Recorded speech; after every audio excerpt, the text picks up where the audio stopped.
اعوذ باللہ من الشیطان الرجیم بسم اللہ الرحمن الرحیم رب اشرح لی صدری ویسر لی امری واحلل عقدۃ من لسانی یفقہوا قولی صدق اللہ العظیم انا للہ و انا الیہ راجعون۔ امام حسین رضی اللہ تعالیٰ عنہ شہید ہوئے۔ امام حسین رضی اللہ تعالیٰ عنہ شہید ہوئے۔ اب ایک نئی داستان شروع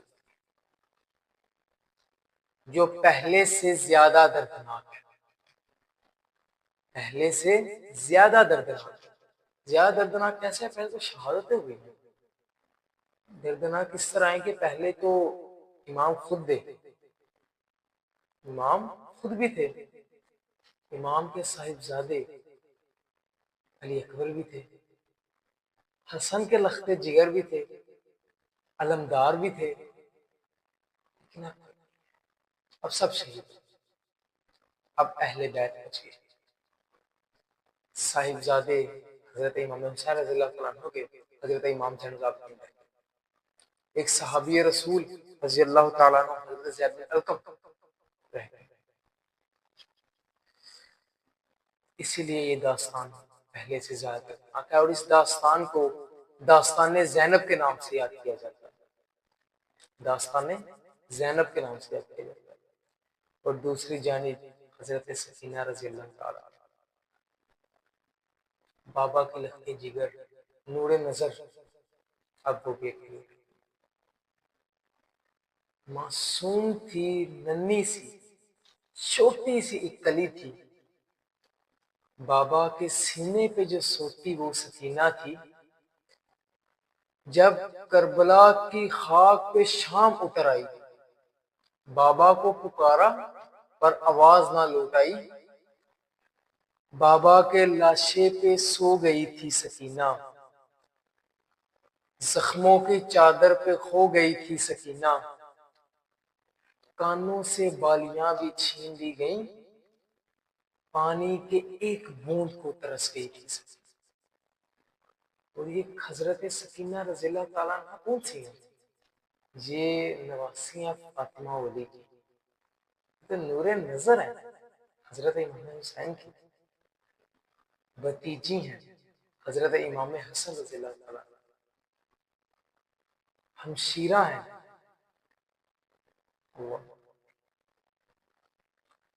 اور یزیدیوں نے حضرت امام حسین رضی اللہ تعالیٰ عنہ کے جو سپاہی تھے، جو ساتھی تھے، جو شہید ہوئے، جو اہل و عیال شہید ہوئے، ان کو چھوڑ دیا اور اپنے لوگوں کا جنازہ پڑھا کر دفنا دیا۔ اپنے لوگوں کا جنازہ پڑھا کر دفنا دیا، ان کو وہیں چھوڑ دیا۔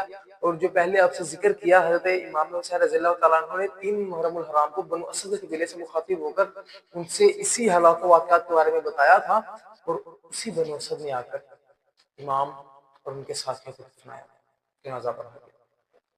اور روایات میں آتا ہے کہ 12 محرم الحرام کو یہ قافلہ کربلا سے کوفہ کی جانب روانہ ہوا، 12 محرم الحرام کو۔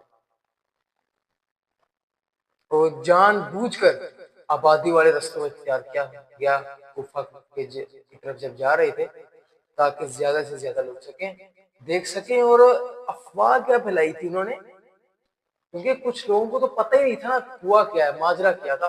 افواہ کیا پھیلائی تھی یزیدیوں نے، ابن زیاد نے، کہ اسلام کے خلاف ایک جماعت کھڑی جسے قتل کر دیا گیا۔ اللہ، اسلام کے خلاف ایک جماعت کھڑی ہوئی جسے قتل کر دیا گیا اور قیدی بنا دیا گیا۔ کس جماعت کے بارے میں بات کر رہے ہیں؟ جن کے گھر سے اسلام شروع ہوا، اس جماعت کے بارے میں بات کر رہے ہیں جن کے گھر سے اسلام شروع ہوا۔ اللہ اکبر، ان کو یہ لوگ کہہ رہے ہیں۔ اللہ،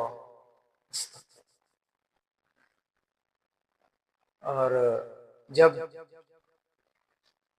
ابن زیاد کے دربار میں حضرت امام حسین رضی اللہ عنہ کو کٹا ہوا سر پیش کیا گیا، تو ابن زیاد نے نا چھیڑ چھاڑ کرنے کی کوشش کی، ضرب لگانے کی کوشش کی چھری سے امام حسین کے ہونٹوں کو۔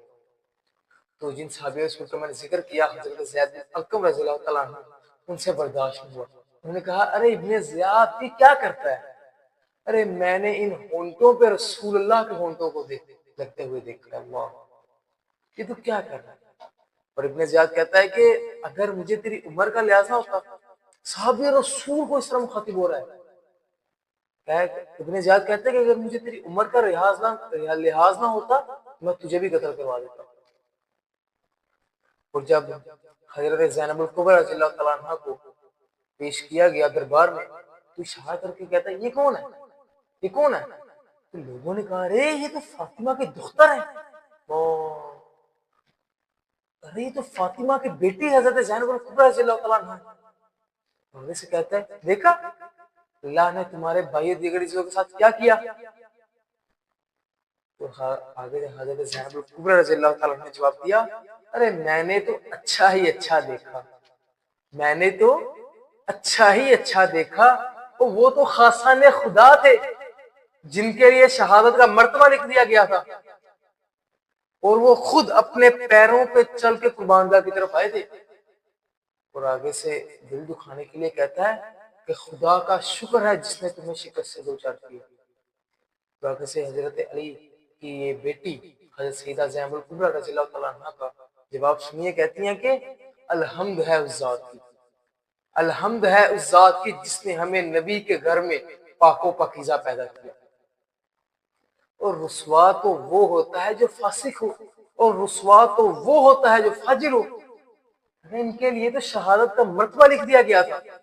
اور یاد رکھ وہ دن بھی دور نہیں جب تجھ سے خدا تعالیٰ کی بارگاہ میں حساب لیا جائے گا۔ پھر وہ حضرت امام زین العابدین کی طرف مخاطب ہو کر کہتا ہے، اور بات اتنی بڑھ جاتی ہے، وہ کہتے ہیں وہ قتل کر دو، بات اتنی بڑھ جاتی ہے کہتے ہیں کہ ان کو قتل کر دو۔ تو سیدہ زینب الکبریٰ کہتی ہیں اگر ان کو قتل کرنا ہے تو مجھے بھی کر دو، اگر ان کو قتل کرنا ہے تو مجھے بھی کر دو۔ آگے سے امام زین العابدین ابن زیاد کو جواب دیتے ہیں، وہ ابن زیاد کیا کہتا ہے، یہ تو کیا کہہ رہا ہے، تو جانتا نہیں قتل ہونا ہماری عادت ہے، شہادت ہماری سعادت ہے، قتل ہونا ہماری عادت ہے، شہادت ہماری سعادت ہے۔ اور وہ خود ہی مجبور ہو گیا کہ رہنے تو چھوڑ دو، یہی ان عورتوں کو لے کر جائے گا۔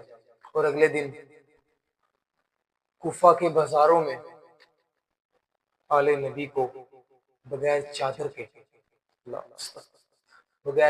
کے پھرایا گیا، آل نبی اہل بیت کو۔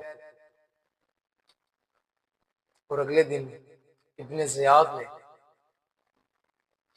یزید کی حکم کی تعمیل کرتے ہوئے اس قافلے کو کوفہ سے شام روانہ کیا۔ اب یہ قافلہ کربلا سے کوفہ اور کوفہ سے شام، اب یہ قافلہ کوفہ سے شام روانہ ہوتا ہے۔ حضرت امام زین العابدین رضی اللہ تعالیٰ عنہ سے ایک شخص نے پوچھا امام آپ نے تو کربلا کا سارا واقعہ دیکھا ہے، سب سے کٹھن مرحلہ کون سا تھا؟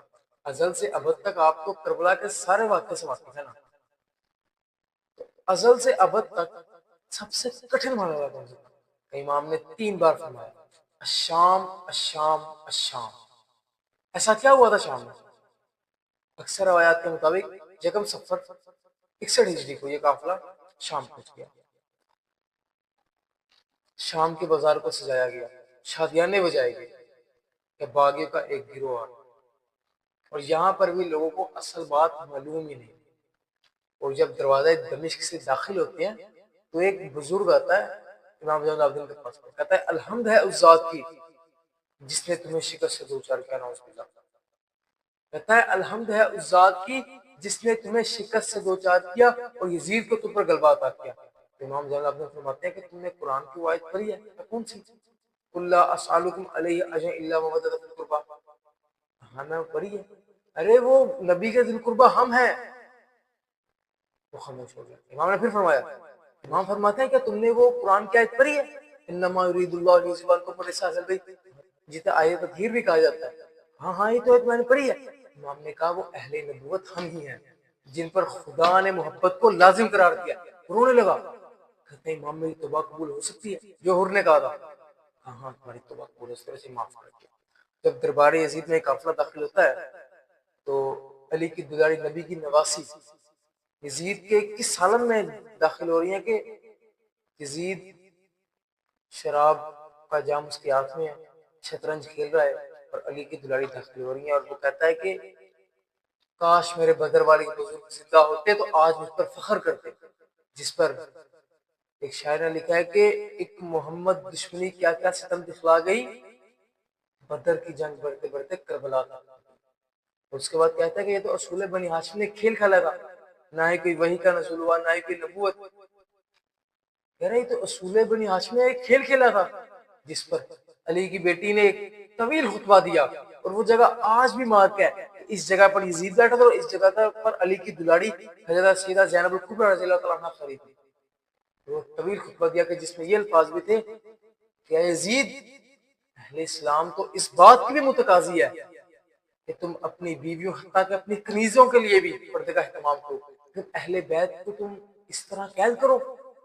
اگلے الفاظ اس کے لیے اور بھی کٹھن تھے۔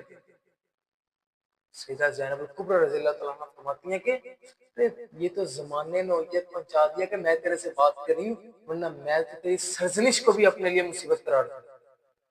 واہ! یزید کے دربار میں سیدہ زینب الکبریٰ کے الفاظ، قدم قدم پہ چراغ ایسے چلا گئی ہے علی کی بیٹی، یزیدیت کی ہر ایک سازش پہ چھا گئی ہے علی کی بیٹی، اور ملتا نہیں ہے کوئی سہارا یزید کو۔ اس طرح سے زینب نے اجارا یزید کو، خاتون جنگ کر نہیں سکتی تھی لیکن خطبوں کے ذوالفقار سے مارا یزید کو، اور ان خطبوں نے یزید کو اندر سے کھوکھلا کر دیا، اور اسی وقت اسی دربار میں اسی وقت ایک یزید زیادہ کھڑا ہوتا ہے اور ایک سیدانی کی طرف اشارہ کر کہتا ہے کہ یزید تم اسے میری کنیزی میں دے دو۔ ایک سیدانی کی طرف اشارہ کر کے کہہ رہا ہے کہ اسے میری کنیزی میں دے دو۔ وہ کنیزی لپک گئی سیدہ زینب الکبریٰ رضی اللہ تعالیٰ عنہ کے ساتھ۔ یزید کہتا ہے میں ایسا کر سکتا ہوں۔ سیدہ زینب الکبریٰ رضی اللہ عنہ نے فرمایا کہ ہم مر بھی جائیں گے لیکن ایسا نہیں ہونے دیں گے، جس سے وہ خود ہی مکر گیا۔ اور پھر وہی الفاظ نہ کہ قدم قدم پہ چراغ ایسے چلا گئی ہے علی کی بیٹی، یزیدیت کی ہر ایک سازش پہ چھا گئی ہے علی کی بیٹی، خبر کرو اہل جور کو کہ اب حسینیت انتقام لے گی، یزیدیت سے کہو سنبھل جائے، آ گئی ہے علی کی بیٹی، اور اگر یقین نہ آئے تو شام کوفہ و شام کی ہوا سے پوچھ لینا کہ یزیدیت کی ہر ایک سازش پہ چھا گئی ہے علی کی بیٹی۔ اور سیدہ زینب الکبریٰ رضی اللہ تعالیٰ عنہ نے یزید کے دربار میں کھڑے ہو کر وہ خطبے دیے کہ جس نے یزید کو اندر سے کھوکھلا کر دیا، اور آخرکار 1 سال کی قید کے بعد اہل بیت کو رہا کرنے کا حکم دیا جاتا ہے۔ وہ بھی کیوں کہ یزید کے گھر والے، حتیٰ کہ یزید کے اپنے اس کی بیوی اس کے اوپر شک کرنا شروع ہو جاتی ہے، اس کو مجرم قرار دینا شروع ہو جاتے ہیں، یزید کے اپنے لوگ۔ تب تک ہر چیز واضح ہو جاتی ہے لوگوں کو، یہ لوگ کون ہیں، یہ تو اہل بیت ہیں، یہ تو امام حسین کے گھر والے ہیں۔ تب تک ہر چیز واضح ہو جاتی ہے، اور 1 سال کی قید کے بعد حضرت امام حسین رضی اللہ تعالیٰ عنہ کے اس گھرانے کو رہا کر دیا جاتا ہے، اور یہ قافلہ شام سے مدینہ روانہ ہوتا ہے۔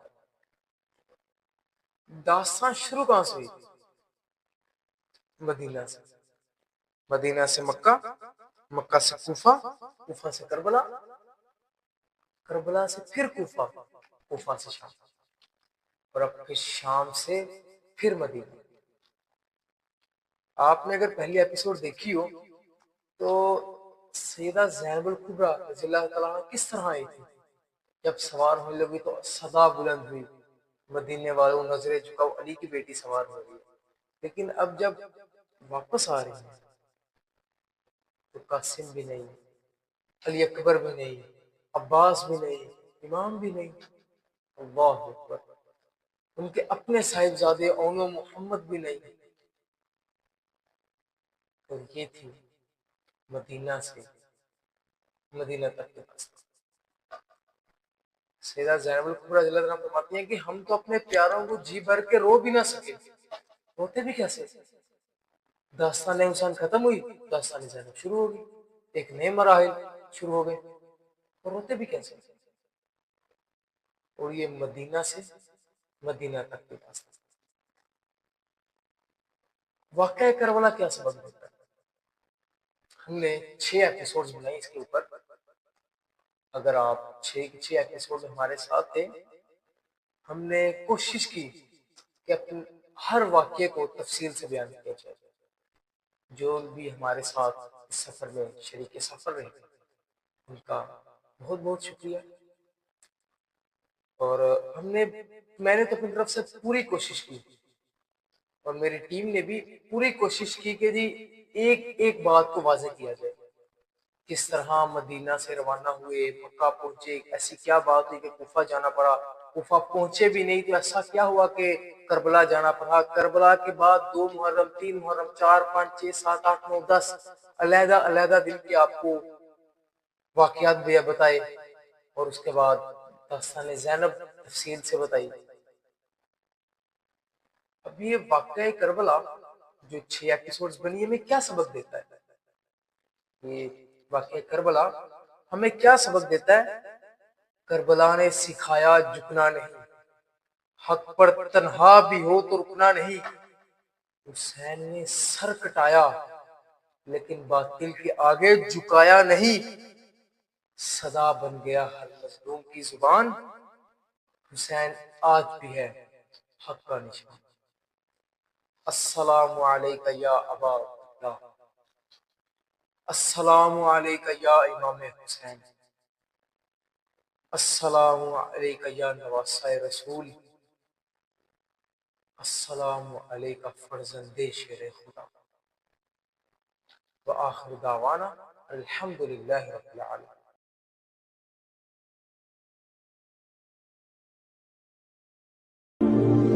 السلام